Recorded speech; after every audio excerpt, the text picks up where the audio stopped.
The Department of Foreign Affairs has confirmed it's providing consular assistance to the families of 3 Australians detained in Iran. Now, for more on this, I'm joined by Michael Ware, who's in Brisbane at the moment, who spent a lot of time as a reporter in the Middle East, including Iran. Michael, thank you very much for joining us. Mate, it's my great pleasure. Good to catch up with you once again. Just give our viewers a little bit of an idea of your involvement in that part of the world, and in particular Iran, and then we'll move into what the mentality is in terms of fighting the West. Well, since the attacks in America on 9/11, the anniversary of which happens to be now, I came to have quite some involvement with the Iranian regime. I spent 7 to 8 years living in Iraq, in Baghdad. As a result, I dealt a lot with the Iranian government, particularly its representatives there in Baghdad. I've been to the country twice, and indeed, shortly after the invasion of Iraq in 2003, I was charged and taken to a court in Tehran for overstaying my visa. So I've had quite some dealings with the Iranians, and I certainly see their work throughout the region.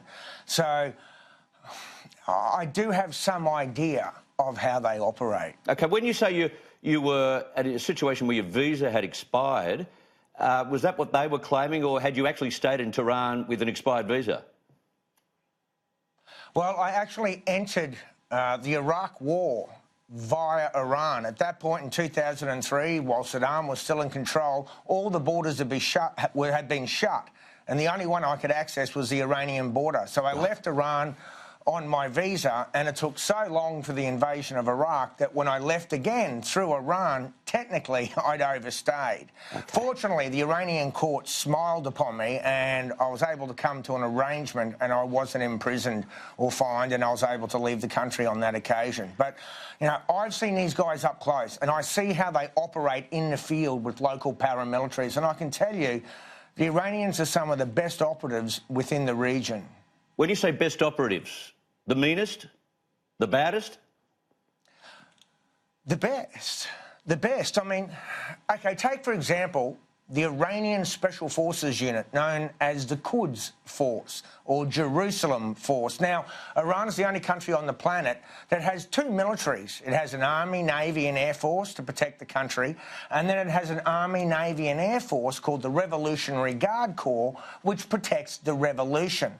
And they're very much the Iranian government's front foot in the region. Now, of the 120,000 Revolutionary Guards Corps, only a hand-picked group of hundreds make it into the Quds Force. Now, these guys often speak many languages, and for an example, while US Special Forces will fight a war in that region from tour to tour, even if it's a 1-year tour, or whether we fight them strategically from presidential election to presidential election in the United States every 4 years, these guys fight generationally. So once someone, say, for example, is deployed to Lebanon, that person may marry someone in a Lebanese village and may or may not come home to Iran when he retires.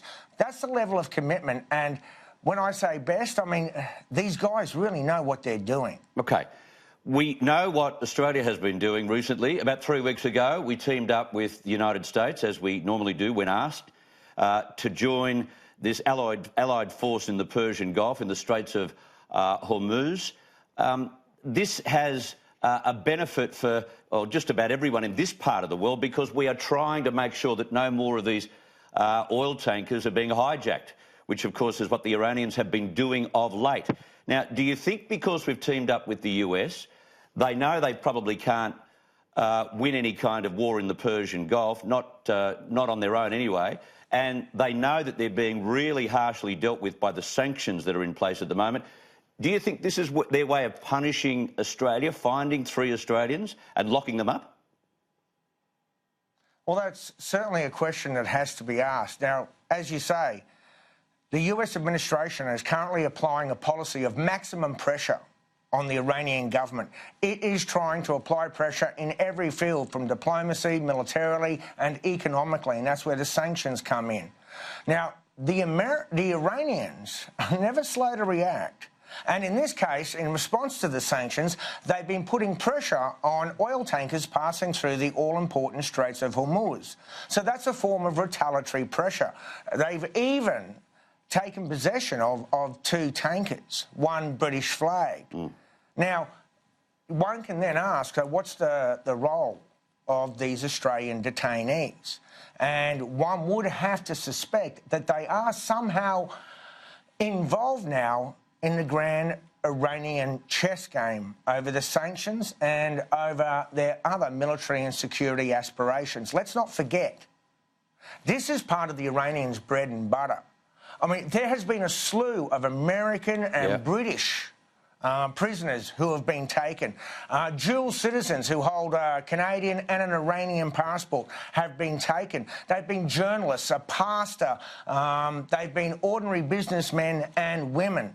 Now, often what we find is that these people are then detained, are then convicted in virtual secret, but then are later possibly exchanged for Iranian prisoners. Now, we saw this in January 2016 when the Iranians traded a group of Western prisoners in return for 7 Iranians who were in the United States. And indeed, back in April this year, we saw the Iranian foreign minister offer to release a British prisoner, partly in exchange for an Iranian woman who was being held here in Australia. A woman who has since been convicted in the or pleaded guilty in the United States to espionage. So this is how the Iranians play the game. And unfortunately, these 3 Australians now become pawns in that chess game. OK, we know that some of them, or maybe one of them, has spent months inside this so-called notorious Tehran prison, another one a few weeks, so they're doing it tough. But how tough would they be doing it from what you've heard of this prison? Oh, mate, I know Evin prison, and it's not so-called notorious. It is notorious. I mean, it is a dreadful and harsh place. I mean, it's been in operation since the 70s under the regime of the Shah. It's certainly been in operation since the 1979 revolution. It's a place of torture, it's a place of rape, and it's also the scene of many executions. So it really is not a pleasant place to be. And it's also a place where a lot of political prisoners end up. Now, as for the Australians, I can't imagine they're in pleasant circumstances, but I can't imagine that they would be in the worst of circumstances, because let's face it, given that they're most likely bargaining chips, their health and well-being is something that the Iranians need to keep in account. Let's hope you're right. Let's hope you're right. Michael Ware, I've run out of time. Such a fascinating insight into that part of the world. Thank you for your time this evening. Mate, there's so much to discuss there. Thank you very much. Good on you. Thank you for your time.